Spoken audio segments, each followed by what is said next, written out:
Hello, Wkrn. Today is Tuesday, February 21st, 2023. I'm your host, Coda, and this is your morning news. Pasco County Schools is hosting the virtual college and career fair on March 1st from 5 to 8 p.m. The purpose of this event is to ensure helpful information is shared with families across the district as they plan for college entrance and/or careers after high school.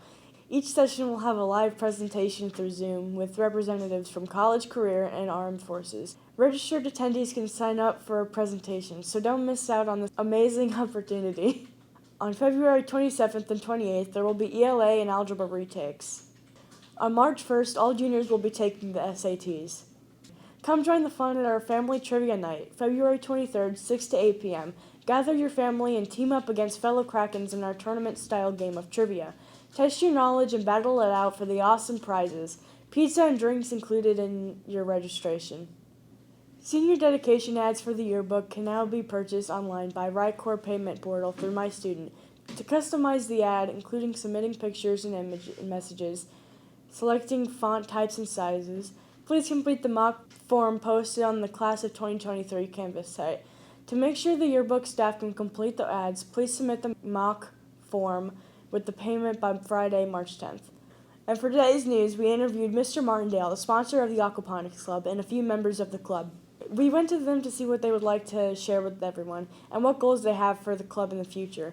One of the reasons we chose to go to the Aquaponics Club was because of what they're trying to do for the environment and for the community. They try to teach the importance of clean, self-sustainable systems for healthier sea life and the unsettling truth of invasive species. Thank you for those who helped provide information for this and Mr. Martindale.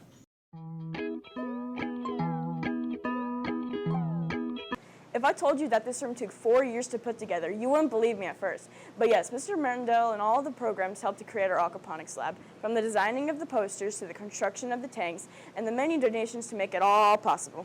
Every program has pitched in to help. The posters were made by Commercial Arts, the tank stands were made by welding, the HVAC brought in parts for the lab. The way this lab was able to come alive from the spark of an idea from Mr. Martindale around the starting up of K-Tech. He wanted to create something that could teach the kids and have everyone involved in helping. That so happened to be an amazing lab. Around 4 years ago, when he suggested the idea to Dr. Dunning and was approved, he started collecting donations for it. He worked hard for this lab, and through the donations, fundraising, and the approval from the district office, his idea then became a reality. He started off with the plants, which don't use any soil and only use water and nutrients from the waste of the fish in this large tank. Of course, this would be the first to do on the list of projects. The club is named at Aquaponics after all. From the beginning to now, Mr. Martindale has had the same goals. Those are to have a working lab for the school's use, bring new kids to the school, and to profile what each program can do. For one student, this had worked for him. Dr. Dunning had gone to Seven Springs Middle School and told the kids about K-Tech. The student we went to from Seven Springs said this: Dr. Dunning presented the club to my school, which is part of the reason I was interested in K-Tech, because of the clubs. Then he found out about the Aquaponics Club. He said to me that it looked interesting at first, and that he liked fish and plants. We asked him what his favorite part of the club is and what message he'd like to send to the other students who may share similar interests as him. He said, "My favorite part of the club, the animals. Fish, reptiles, and the plants are cool too. If you like science and animals, Aquaponics is a nice and informative club." As well as him, we have input from a student from Gulf Middle too. She said that she had joined the club in her freshman year. I joined Aquaponics last year because I knew it involved gardening, and I was already familiar with Mr. Martindale. The way she found out about this club, though, was while she was in K-Tech. Her class was brought to the Aquaponics room to work on a lab. Then club day tables were set up sometime after. She recognized Mr. Martindale and the room, so she decided to join. For her favorite part of the club, she said this: "My favorite part of the club was when we planted the seeds for the garden, but I also enjoyed just watching the different kinds of fish. I've considered sketching the invasive species of fish or some of the reptiles people keep donating.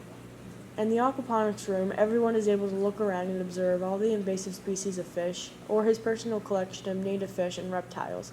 And even if you aren't too into sea life, the fun facts Mr. Martindale can give you about these animals are still very cool.